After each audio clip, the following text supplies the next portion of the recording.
A mediodía, la tormenta comenzó a formarse hacia el suroeste.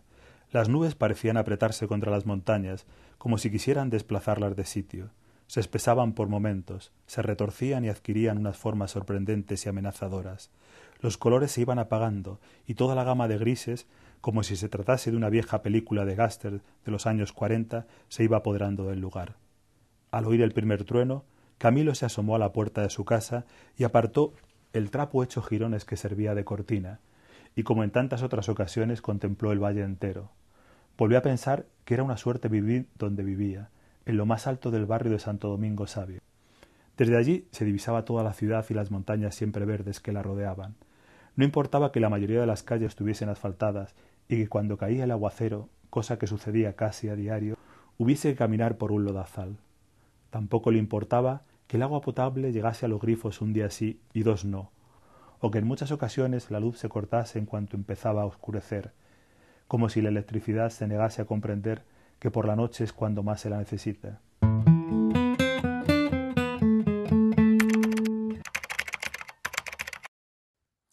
Bueno, Barro de Medellín es de la historia de dos niños que viven en una ciudad, un barrio más real, reconocible de la ciudad de Medellín. Dos niños que entran a la biblioteca, al parque biblioteca de este barrio, que es una biblioteca realmente espectacular, y entran con la intención de robar libros. Robar libros porque el padre de uno de ellos prácticamente le obliga a robar para que le compre aguardiente, porque es un hombre que está alcoholizado. Bueno, pues es un poco el ambiente en el que se mueven los personajes, un ambiente muy duro, muy hostil, muy dramático. Y esa entrada a la biblioteca, ese primer contacto con la biblioteca, con los libros, con una persona también, con una bibliotecaria que se va a hacer cómplice del protagonista, pues va a suponer un pequeño cambio, una pequeña puerta que se abre en la vida de Camilo, del protagonista del libro. Una pequeña tabla de salvación a la que a lo mejor quizá pueda agarrarse en un momento de su vida.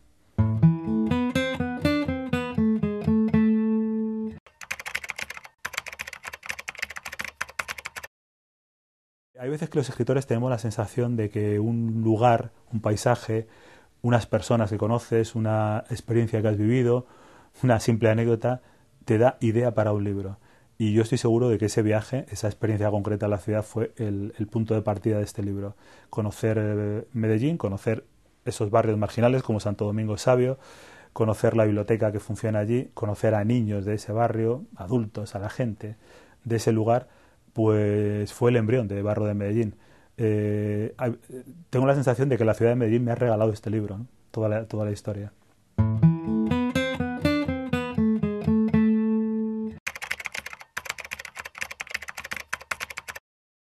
Lo que más me interesa son los personajes siempre. Y cuando escribí este libro, desde luego lo que más me interesaba eran los personajes, los protagonistas del libro, Camilo, Andrés.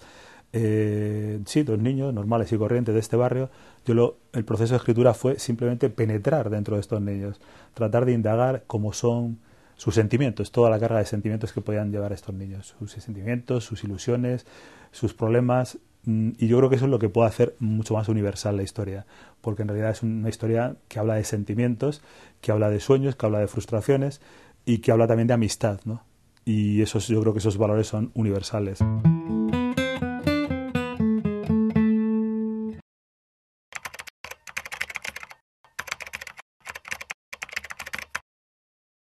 Esa historia de amistad, yo creo que es lo que da un poco sentido al libro. Yo creo que el gran tesoro que tiene Camilo en el libro es su amigo Andrés, ¿no? Es un amigo incondicional para toda la vida, que le va a seguir incluso a lugares donde a él no le apetecería seguirlo, ¿no? Eso es importantísimo para él.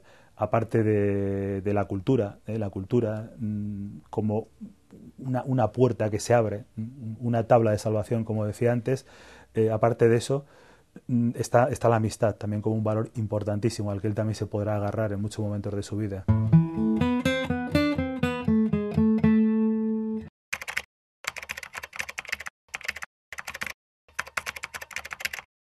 Una de las cosas que yo me planteé con la escritura del libro fue el lenguaje. Son dos niños colombianos, paisas, que son los habitantes de Medellín, y ellos tienen una manera muy peculiar de hablar, ¿no? Con palabras diferentes a las que utilizamos nosotros. Algunas castellanas totales, pero bueno, que aquí en España se han perdido. hubo un primer momento en que yo me planteé escribir el libro utilizando ese lenguaje, indagando en ese lenguaje, buscando palabras, etcétera, expresiones.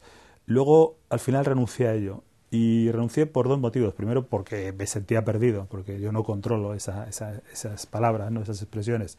Y segundo, porque pensé que el libro básicamente iba dirigido a niños españoles. Eran los primeros lectores del libro. A mí me ha gustado mucho, el mes pasado que volví otra vez a Colombia, a Medellín, me gustó mucho un comentario que me hizo un colombiano. Y que hablando de este tema me dijo que no, que a él, como colombiano, le gustaba mucho que el libro estuviera escrito en español, ¿no? Porque me decía que era la visión de un extranjero sobre su ciudad y que a él le sonaba mucho mejor así que si hubiese hecho ese intento de acercamiento a su idioma, que seguramente se hubiese notado que era un poco acartonado, ¿no?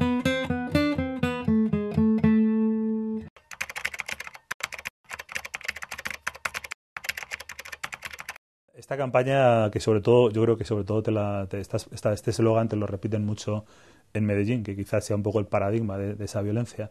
Siempre la primera vez que vas a Medellín vas con cierta prevención, pues por toda la carga de información que has leído sobre la ciudad, por todas las películas que has visto o novelas que has leído en la que aparece una Medellín pues muy violenta, que refleja un poco la situación de hace unos años. Ha cambiado mucho la ciudad, no tiene nada que ver. Te encuentras en una ciudad muy, muy distinta, muy abierta, muy acogedora, con una gente muy amable. Y sí, es una realidad dura, sin duda. Y eso de contraviolencia, cultura, si tiene sentido en algún lugar de Colombia, sobre todo es en Medellín. Y en el fondo, creo que Barro de Medellín es una metáfora también de todo eso. Porque si se puede sacar algo concreto de ahí es eso, que contra la violencia, que la cultura puede ser una herramienta contra la violencia, ¿no? Plantar cara a la violencia, a la marginación. Ahí la cultura yo creo que puede jugar un papel muy importante y creo que en Colombia están apostando por ello y están obteniendo unos resultados muy, muy interesantes.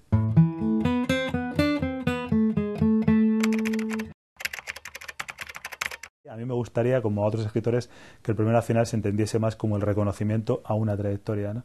Pero no está concebido de esa forma, realmente está concebido como el premio a un libro. Y yo tengo que decir que a mí el premio nacional me lo han dado por Barro de Medellín, no por mi trayectoria.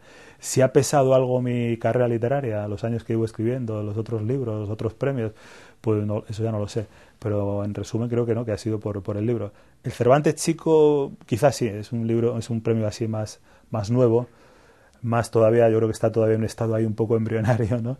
He estado intentando encontrar un sitio y sí, ese se plantea más al conjunto, esa es un poco la idea que tiene, plantearlo al conjunto de la obra de un escritor.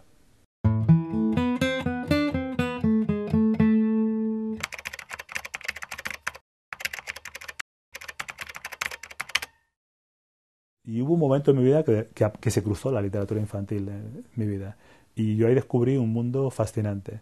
Yo no fui un lector de literatura infantil de niño, no había una literatura, yo por lo menos no estaba a mi alcance. Solamente tenía la idea pues de los cuentos tradicionales, Caperucitas, Blancanieves, etcétera, etcétera.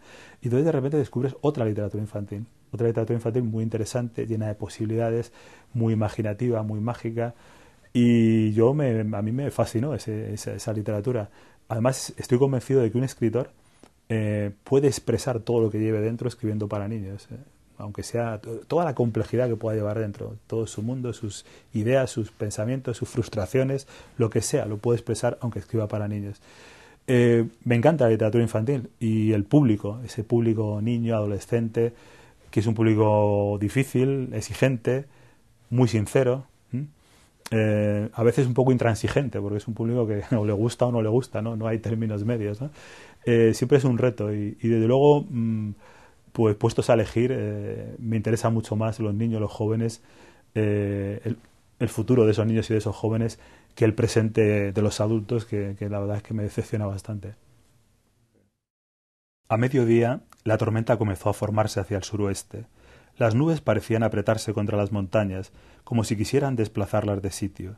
Se espesaban por momentos, se retorcían y adquirían unas formas sorprendentes y amenazadoras. Los colores se iban apagando, y toda la gama de grises, como si se tratase